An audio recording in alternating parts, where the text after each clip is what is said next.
ഞാനിന്നിവിടെ ഉണ്ടാക്കാൻ പോകുന്നത് പാലക്ക് പനീർ കൊണ്ട് പാലക്ക് കൊണ്ട് ഒരു കറിയാണ്. ചപ്പാത്തിയുടെ കൂടെയൊക്കെ കഴിക്കാൻ നല്ല സൂപ്പർ ടേസ്റ്റുള്ള കറിയാണ്. പാലക്ക് നമ്മൾ കഴുകി വൃത്തിയാക്കി എടുത്തിട്ട് കുറച്ച് തിളച്ച വെള്ളത്തിനകത്തേക്ക് ഇട്ട് കൊടുക്കണം. എന്നിട്ട് അതൊന്ന് മെല്ലെ വെന്ത് കിട്ടണം. ആ വെള്ളം കളയണ്ട കേട്ടോ. ആ വെള്ളം ചേർത്ത് ഈ പാലക്ക് നമുക്കൊന്ന് അരച്ചെടുക്കണം. പിന്നെ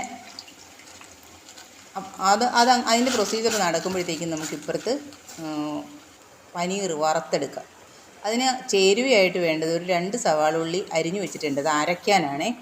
തക്കാളിയുടെ തൊലി കളഞ്ഞ് തിളച്ച വെള്ളത്തിയിട്ട് തക്കാളിയുടെ തൊലി കളഞ്ഞ് വെച്ചിട്ടുണ്ട്. 2 പച്ചമുളക്, 2 3 പച്ചമുളക് എരിവിനനുസരിച്ച് അത്രയും മതി. പിന്നെ ബാക്കിയുള്ള മസാലകളൊക്കെ പൊടികളാണ്. അത് ഇടുമ്പോൾ ഞാൻ പറഞ്ഞു തരാം. പനീർ നമുക്കൊന്ന് വറുത്തെടുക്കാം. പനീർ ഒന്ന് വറുത്തെടുത്തിട്ട് ഒന്ന് മെല്ലെ വറുത്താൽ മതി കേട്ടോ. നല്ലോണം മുരിഞ്ഞു പോകണ്ട. എന്നാൽ ആകവും പുറവും ഒന്ന് നന്നായിട്ട് അപ്പിയെടുക്കണം. അപ്പോഴത്തേക്കും ഇതാ പാലക്ക് വെന്തിട്ടുണ്ട്.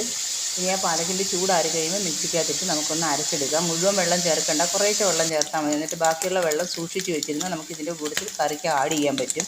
കറിയുടെ കുറുകലിനനുസരിച്ച് ആ വെള്ളം ചേർക്കാം നമുക്ക്. ഇപ്പോൾ പനീർ ഒരുവിധം മുരിഞ്ഞ് വന്നിട്ടുണ്ട്. നമുക്കത് ഒന്ന് മാറ്റിയെടുക്കാം. മാറ്റി വെച്ചിട്ട് അതേ ചട്ടിക്കകത്തേക്ക് തന്നെ അതേ പാനിലേക്ക് തന്നെ നമുക്ക് സവാളുള്ളി അരച്ചത് ഇട്ട് കൊടുത്തിട്ടുണ്ട്. ഈ സവാളുള്ളി അരച്ചതൊന്ന് മൂത്ത് വരുമ്പോഴത്തേക്കും നമുക്ക് അതിനകത്തേക്ക് ഇഞ്ചി വെളുത്തുള്ളിയും പേസ്റ്റ് കൂടി ചേർത്ത് കൊടുക്കുക. ഞാൻ ഇഞ്ചിയും വെളുത്തുള്ളി അരച്ചിവിടെ വെച്ചിട്ടുണ്ട് ഓൾറെഡി. അപ്പോൾ നമുക്ക് അതിനകത്തേക്ക് ഇപ്പോൾ ഇതാ പാകമായിട്ടുണ്ട്. ഇതിലേക്ക് നമുക്ക് ഇഞ്ചിയും വെളുത്തുള്ളിയും പേസ്റ്റും ഒപ്പം തന്നെ തക്കാളി അരച്ചതും കൂടി ചേർക്കാം. തക്കാളി അരച്ച് വെച്ചേക്കണ ആ പ്യൂരിയും കൂടി ചേർത്ത് കൊടുക്കുക. എന്നിട്ട് അതും കൂടി ഒന്ന് നന്നായി മൊരിഞ്ഞ് വന്ന് കഴിയുമ്പോൾ നമുക്ക് അതിനകത്തേക്ക് മല്ലിപ്പൊടി, മഞ്ഞൾപ്പൊടി, മുളക് പൊടി, പച്ചമുളകും കീറിയിടാം കേട്ടോ ഈ സമയത്ത്. മഞ്ഞൾപ്പൊടിയും മല്ലിപ്പൊടിയും മുളക് പൊടിയും അത് ഞാൻ കുറേശ്ശെയാണ് ഇട്ടത്. കാരണം ചെറിയ ക്വാണ്ടിറ്റിയാണ് ഉണ്ടാക്കണത്. നമ്മൾ കൂടുതൽ ഉണ്ടാക്കുകയാണെങ്കിൽ 1 തക്കാളി എന്നുള്ളത് 2 തക്കാളി ആക്കാം. മല്ലിപ്പൊടി 1 സ്പൂൺ എന്നുള്ളത് 2 സ്പൂണാക്കാം. അങ്ങനെ എല്ലാം കൂട്ടി എടുക്കാം കേട്ടോ.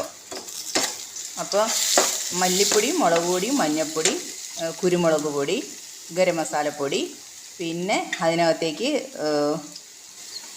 കസ്തൂരി മേഥി കൂടി. അത് കസ്തൂരി മേഥി ഏറ്റവും ലാസ്റ്റ് ചേർത്താൽ മതി. കറി വാങ്ങി വയ്ക്കുമ്പോഴോ അല്ലെങ്കിൽ എല്ലാ മസാലയും മൊരിഞ്ഞു കഴിഞ്ഞതിന് ശേഷം ചേർത്താൽ മതി. പിന്നെ മല്ലിയില ഇടണം, അത് മസ്റ്റാണ്. മല്ലിയില ഇടുമ്പോൾ ടേസ്റ്റ് ഒന്നും കൂടി കൂടും. അപ്പോൾ ഇത് കുരുമുളക് പൊടിയും ചേർക്കുന്നുണ്ട്. ഇത് ഫുള്ള് കിട്ടിയില്ലെന്നുണ്ടെങ്കിൽ ഞാൻ എൻ്റെ ചാനലിൽ ഇതിൻ്റെ ഫുള്ള് ഞാൻ കാണിച്ചു തരാം കേട്ടോ. ഇത് ഇത്രേ കിട്ടുന്നുള്ളെന്നുണ്ടെങ്കിൽ ഇതിൻ്റെ ചാനലിൽ ഞാൻ